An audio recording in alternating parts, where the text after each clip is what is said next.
150 oggi, 110 domani e poi ancora fino ad arrivare alla somma, entro la settimana, di 560. Ma non sono numeri, sono persone, i nuovi profughi che dalle regioni del sud arrivano in Veneto.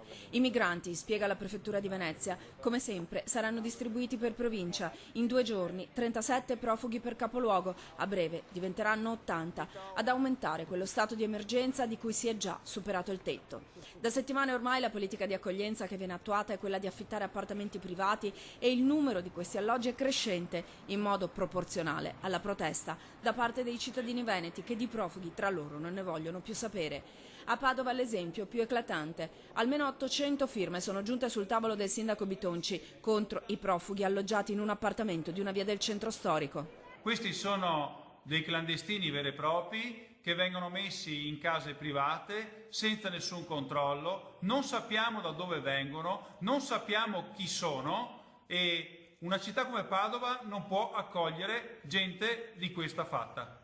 La raccolta firme si tradurrà in una fiaccolata silenziosa. Venerdì 15 maggio una marcia attraverserà le piazze del centro città per dire basta a quella che il sindaco definisce un'invasione di persone di cui non si conoscono storia e intenzioni.